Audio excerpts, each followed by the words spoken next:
Ça s'appelle Colette B, du nom d'une femme dont j'ai retrouvé certaines informations de manière un petit peu mystérieuse et qui était pianiste à Radio France entre les années 60 et les années 80, 90 et qui a eu une liaison, un lien d'affection, on ne sait pas vraiment de quelle nature, avec un monsieur qui s'appelle Amer M et qui était kabyle, algérien, et arrivé en France en 1954, l'année de la guerre d'Algérie. J'ai retrouvé leurs traces dans un portefeuille qui est arrivé pour une raison totalement inconnue dans ma boîte aux lettres il y a maintenant 10 ans.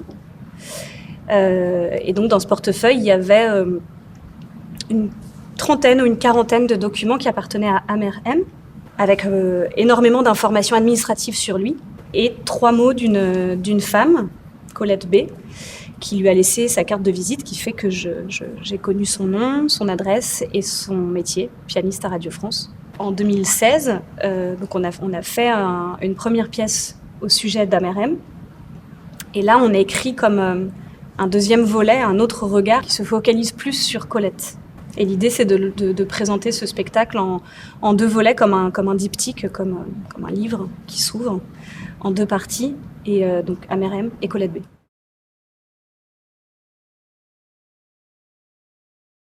Joséphine, ce qui est assez extraordinaire dans son travail, en fait, elle avance, elle tâtonne sur des choses, elle a des bribes. Là, par exemple, sur ce portefeuille, elle est vraiment partie donc, de documents existants et donc de personnes existantes. Et ensuite, elle écrit des choses, des hypothèses, elle imagine, elle invente, elle nous fait lire, elle nous recommande, conseille des lectures, des choses qui la touchent. Et elle partage avec nous ses premières tentatives d'écriture, ses balbutiements. Et on en parle, on échange ensemble, elle entend son texte pour la première fois. Donc elle, ça la fait aussi repartir en écriture, ça la fait rêver sur autre chose. Nos questions, nos ressentis nourrissent aussi son travail.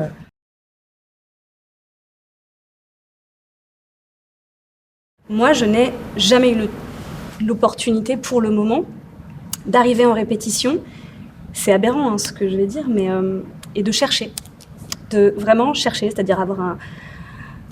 Je parle de l'espace, hein, je parle pas de la matière, je parle pas du matériau texte, parce que ça, comme Pauline l'a expliqué, on se débrouille parce qu'on le fait bien en amont. Là, ce temps qu'on a eu, même si ça n'était que 3 jours, c'était extrêmement précieux parce qu'on n'avait rien que le texte et les acteurs. Et en fait, c'est tellement important d'avoir le temps de travailler quand il n'y a pas encore tout le reste de la machine, parce que c'est de là que c'est de la simplicité du texte, des acteurs et du plateau que vient l'âme profonde de ce qu'on a à dire. Et voilà, et je trouve qu'on manque souvent de ce temps d'errance, d'incertitude.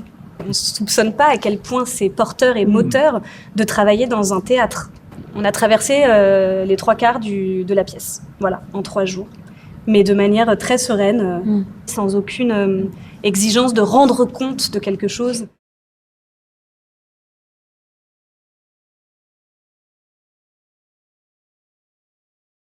La nostalgie me semble aussi un moteur poétique très, très fort.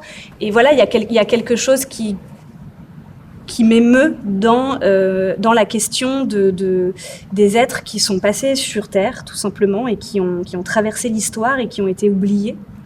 Parce qu'on est oublié, parce que l'histoire retient les grandes dates et les grands héros, mais oublie le reste. Je crois que les gens qui font du théâtre ont un rapport complètement obsessionnel quand même à la mort et au temps, et au temps présent. Et le théâtre, c'est l'art du présent, c'est la représentation est au présent.